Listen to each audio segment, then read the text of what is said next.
Hello বন্ধুরা, welcome to Astra guest study. আমি তোমাদের সঙ্গে অভিজিৎ আজকে আবার হাজির হয়ে গেছি আরও একটি গুরুত্বপূর্ণ ভিডিওকে সঙ্গে নিয়ে। দেখো, আমরা ইতিমধ্যেই জানি যে আমাদের ওয়েস্ট বেঙ্গলের পঞ্চায়েত এবং জেলা পরিষদে বেশ কিছু কর্মী নিয়োগ করা হবে, বেশ কিছু পোস্টে। সেখানে কিন্তু অনেক পোস্ট রয়েছে। তো আজকে আমি তোমাদেরকে বলবো যে এই পঞ্চায়েত রিক্রুটমেন্টের জন্য বেস্ট বুক লিস্ট কী হতে পারে, কোন কোন বইগুলো বেস্ট হতে পারে এবং কোন কোন বইগুলো তোমাকে পড়তে হবে এই চাকরিটা ক্র্যাক করার জন্য। সেই বুক লিস্টটা আমি তোমাদের সঙ্গে আজকে শেয়ার করব। অত্যন্ত বিগত বছরের কোশ্চেন, বিগত বছরের অ্যানালিসিস সমস্ত কিছু থেকে বিচার করে আমি তোমাদের সামনে আজকের এই বুক লিস্টটা পেশ করছি বা শেয়ার করছি। তার আগে বলে রাখি, এই পশ্চিমবঙ্গের পঞ্চায়েত রিক্রুটমেন্ট বা জেলা পরিষদের যে সমস্ত পোস্ট রয়েছে সেই পোস্টগুলো কিন্তু প্রত্যেকটা পোস্টে আলাদা আলাদা ফর্ম ফিল আপ করতে হবে, প্রত্যেকটা পোস্টে আলাদা আলাদা সিলেবাস রয়েছে, প্রত্যেকটা পোস্টের আলাদা আলাদা যোগ্যতা রয়েছে। ঠিক আছে, তার মধ্যে এই অনেকগুলো পোস্টের মধ্যে দেখা যাচ্ছে যে 8 পাস যোগ্যতায় রয়েছে, 10 পাস রয়েছে, 12 পাস রয়েছে এবং গ্রাজুয়েট রয়েছে। প্রত্যেকটা পোস্টের জন্য আলাদা করে সমস্ত কিছু রয়েছে, এগুলো আমাদেরকে দেখে নিতে হবে। আমি প্রত্যেকটা পোস্টের পিডিএফ আমাদের টেলিগ্রাম চ্যানেলে আমি শেয়ার করে দিয়েছি, অবশ্যই তোমরা দেখে নিতে পারো সেখান থেকে, অথবা অফিসিয়াল সাইটেও কিন্তু রয়েছে। ঠিক আছে, তার লিঙ্ক আমি তোমাদের সঙ্গে শেয়ার করবো ডেসক্রিপশানে। এবার বলে রাখি, এই প্রত্যেকটা পোস্টের জন্য যে আমরা ফর্ম ফিল আপ করবো, ফর্ম ফিল আপ করার আগে অবশ্যই মাথায় রাখতে হবে যে আমরা একটা ক্যান্ডিডেট একের বেশি পোস্টে ফর্ম ফিল আপ করতে পারে, কারণ প্রত্যেকটা পোস্টে আলাদা আলাদা করে ফর্ম ফিল আপ করতে হবে। এবং এটাও মনে রাখতে হবে যে একের বেশি পোস্টে ফর্ম ফিল আপ করতে পারলেও কিন্তু পরীক্ষা কিন্তু সমস্ত পোস্টে একই সঙ্গে হবে। তাই আমরা পরীক্ষা কিন্তু যে কোনো একটা পোস্টের পরীক্ষাতেই কিন্তু আমরা বসতে পারবো। তাই অবশ্যই ফর্ম ফিল আপ করার আগে আমাদেরকে বুঝে নিতে হবে বা বিচার করতে হবে যে আমরা কোন পোস্টের জন্য পরীক্ষা দেবো এবং কোথায় ফর্ম ফিল আপ করবো। বোঝা গেল? এবার আমি তোমাদেরকে বলবো যে এই প্রত্যেকটা পোস্টের সিলেবাস, একটা বেসিক সিলেবাস রয়েছে। প্রত্যেকটা পোস্টে একটা বেসিক সিলেবাস আছে। তার মধ্যে বাংলা ব্যাকরণ থাকছে, ইংলিশ গ্রামার থাকছে, অ্যারিথমেটিক থাকছে এবং জেনারেল নলেজ বা জিকে থাকছে। এগুলো কিন্তু প্রত্যেকটা পোস্টে রয়েছে। এবং এর মধ্যে কোনো পোস্টে কিন্তু দেখা যাচ্ছে যে বাংলা ব্যাকরণ 10টা রয়েছে, কোনোটাতে 20টা রয়েছে, কোনোটাতে 25টা রয়েছে। এটা পোস্ট অনুসারে এটা চেঞ্জ হবে। ইংলিশে তাই 10টা রয়েছে, 20টা রয়েছে, 25টা রয়েছে। সেমভাবেই কিন্তু অ্যারিথমেটিক এবং জিকেও কিন্তু রয়েছে। তাই আমাদেরকে পোস্ট অনুসারে সিলেবাস বুঝতে হবে আমাদের। তাই তোমরা কোন পোস্টের জন্য পরীক্ষা দেবে সেটা অবশ্যই আগে সেট করো বা সিলেক্ট করো।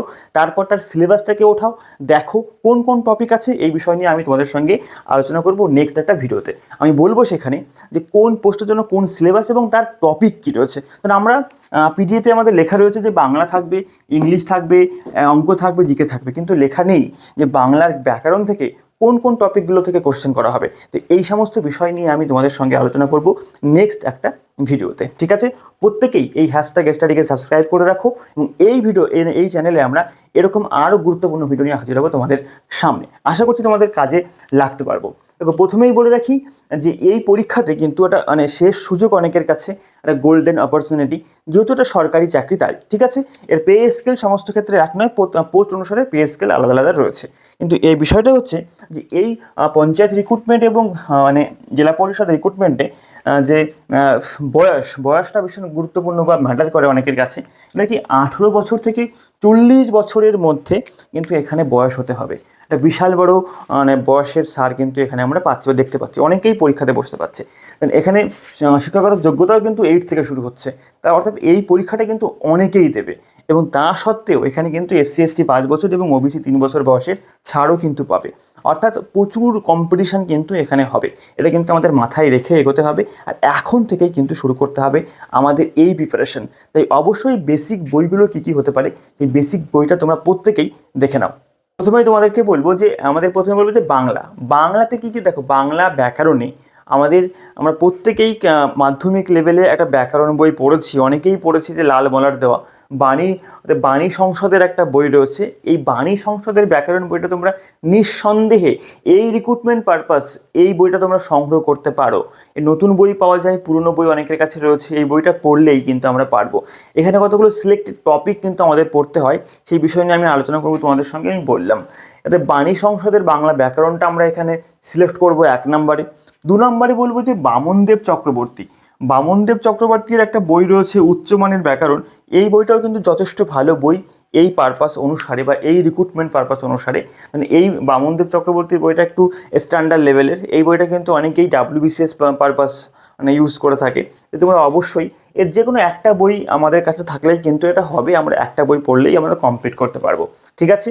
তারপরে আসবো যে ইংলিশ। দেখো ইংলিশের ক্ষেত্রে তো তোমাদেরকে বলে রাখি, ইংলিশে একটা রয়েছে এসপি বক্সির একটা বই রয়েছে, আরিয়ান পাবলিকেশনের এসপি বক্সি। আমি প্রত্যেকটা বইয়ের লিস্ট বা ছবি তোমাদের সঙ্গে শেয়ার করছি, প্রত্যেকে এইগুলোকে স্ক্রিনশট দিয়ে রাখো বা তোমরা অবশ্যই মনে রাখো।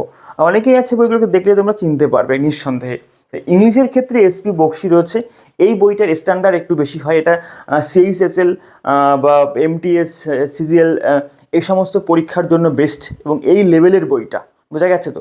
তাই প্রত্যেকে মানে যারা একটু ভালো স্ট্যান্ডার্ড পোস্টে পরীক্ষা দিচ্ছ তারা প্রত্যেকেই এসপি বক্সির বইটাকে সংগ্রহ করতে পারো, কারণ এই বইটাতে প্রত্যেকটা টপিক খুব সুন্দরভাবে কভার করছে। মানে আমাদের এই রিক্রুটমেন্ট পারপাস যে টপিকগুলো আমাদেরকে কভার করতে হবে সেগুলো কিন্তু খুব সুন্দরভাবে এখানে কভার করছে। তাই আমরা এসপি বক্সির বইটাকে সংগ্রহ করতে পারি নিঃসন্দেহে। এবার তার সঙ্গে বলে রাখবো যে আমরা অনেকেই আছি যারা এসপি বক্সির বইটা পড়তে পারবো না বা বুঝতে পারবো না, এখানে কোনো বাংলা টার্ম নেই, ফুললি ইংলিশ টার্মে লেখা, এবং অনেকের কাছে এটা কঠিন মনে হতে পারে। তাই আমি তোমাদেরকে বলবো তোমরা অবশ্যই, আরও একটা বই রয়েছে পিকে দে সরকারের বই, বা পিকে দে সরকারের মতো আরও অনেক গ্রামার বই অনেকের বাড়িতে রয়েছে। তো এখানে যে স্ট্যান্ডার্ড রয়েছে, মাধ্যমিক স্ট্যান্ডার্ড, 8 স্ট্যান্ডার্ড, 12 স্ট্যান্ডার্ড, এই সমস্ত স্ট্যান্ডার্ডের কোশ্চেনগুলো করতে আমরা এই পিকে দে সরকারের বইটা পড়লেই কিন্তু এনাফ হতে পারে।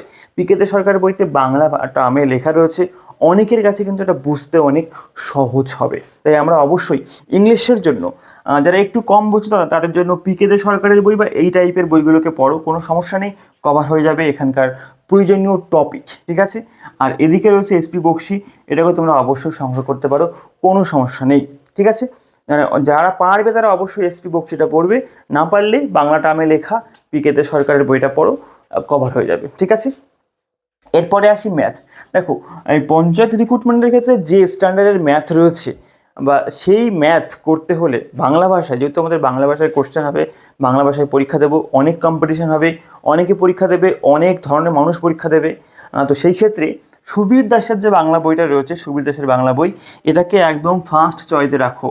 সুবীর দাসের বাংলা বই, এটাকে তোমরা অবশ্যই ফলো করতে পারো এই রিক্রুটমেন্ট পারপাস অঙ্কের জন্য, কোনো সমস্যা নেই। মানে প্রথম 2-3টে বইয়ের মধ্যে একটা বই আমরা রাখি সুবীর দাসকে। তারপরে রয়েছে অনেকের কাছে হয়তো আছে বা বাড়িতে পড়ে থাকে চঞ্চল ঘোষের বই। অনেকের মনে হতে পারে এই বইটা পড়লে কি হবে না, তা চঞ্চল ঘোষের বই আমরা অবশ্যই পড়তে পারি, কিন্তু বর্তমানে একটু চেঞ্জ হয়েছে, তাই অবশ্যই চঞ্চল ঘোষের অঙ্ক করার সঙ্গে সঙ্গে সুবীর দাসের বইটাকে কিন্তু অবশ্যই দেখা একবার উচিত, কারণ বর্তমানের কম্পিটিশান এবং বইয়ের চেঞ্জ হওয়া বা প্রশ্নের ধরন চেঞ্জ হওয়াকে মাথায় রেখে, ঠিক আছে। আর তার সঙ্গে বলবো যে অনেকের কাছে এই বইটা এখন অ্যাভেলেবেল রয়েছে আর এস আগরওয়ালের বাংলা এডিশন, আর অ্যারিথমেটিকের বাংলা এডিশন কিন্তু পাওয়া যায়, বা সেই বাংলা এডিশনের বইটা কিন্তু আমরা ব্যবহার করতে পারি। সুবীর দাসের সঙ্গে সঙ্গে আমরা আর এস আগরওয়ালকেও নিতে পারি, বা শুধুমাত্র আর এস আগরওয়াল অথবা শুধুমাত্র সুবীর দাসকে আমরা নিতে পারি, কোনো সমস্যা নেই। আর এস আগরওয়াল বইটা কিন্তু যথেষ্ট ভালো একটা বই রয়েছে এই রিক্রুটমেন্ট পারপাস। দেখো আমি প্রত্যেকটা বই বলছি এই পঞ্চায়েত রিক্রুটমেন্ট পারপাস তোমাদের সঙ্গে শেয়ার করছি।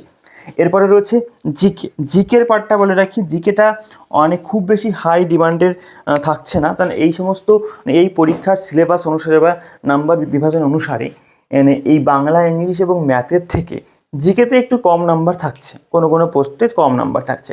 তাই জিকেটা আমরা অবশ্যই মনে রাখবো যে জিকের জন্য আমরা পড়বো বাংলা ভাষায় লেখা তরুণ গোয়ালের একটা বই রয়েছে, জেনারেল নলেজের তরুণ গোয়ালের বই, বাংলা ভাষায় লেখা, নিঃসন্দেহে ভালো বই, এই রিক্রুটমেন্ট পারপাস নিঃসন্দেহে ভালো বই, এটা তোমরা সংগ্রহ করতে পারো, কোনো সমস্যা নেই। মানে এটা পড়লে ভালো হবে, তো কোনো লস নেই বা কোনো কিছু মানে এটা পড়লে হবে না এরকম কোনো কথা নেই, ঠিক আছে। আর তার সঙ্গে রয়েছে অনেকের কাছে থাকে ক্রাক WBCS বই, এটাকেও তোমরা পড়তে পারো, এটা ডিটেলসে লেখা থাকে, MCQ থাকে, বিসিএস লেভেলের বই, এটা অনেকের কাছে থাকে, তাই তোমরা এটাকেও পড়তে পারো, কোনো সমস্যা নেই। তাছাড়া তোমরা পড়তে পারো তপতী পাবলিশার্সের জিকে বা জেনারেল নলেজ বইটা, তোমরা এটাকেও পড়তে পারো, কোনো সমস্যা নেই, ঠিক আছে। তো যে কোনো একটা বই পড়লেই কিন্তু এখানে কমপ্লিট হয়ে যাচ্ছে, বোঝা গেছে। খুব ভালো, প্রত্যেকটা বই তোমরা সংগ্রহ করো, এটা যে কোনো দোকানে আমরা পেয়ে যাবো, কোনো সমস্যা নেই, অনলাইন থেকে নেওয়া যায়, আমি লিঙ্ক শেয়ার করবো ডিসক্রিপশনে, তোমরা ওখান থেকেও বইগুলোকে কিনে নিতে পারো। তো প্রত্যেকে এই বইগুলোকে সংগ্রহ করো এবং নিজের প্রিপারেশান শুরু করো এখন থেকে, সময় একদম লস করা যাবে না, এখন থেকে শুরু করতে হবে প্রিপারেশান, ঠিক আছে। আজকে এটুকুই, দেখা হচ্ছে পরবর্তী ভিডিওতে, প্রত্যেকে ভালো থেকো, আর অবশ্যই আমাদের হ্যাশট্যাগ স্টাডিকে সাবস্ক্রাইব করে রাখো এখনই, কারণ এরকম ভিডিও নিয়ে আমরা হাজির হবো তোমাদের সামনে আগামীতে।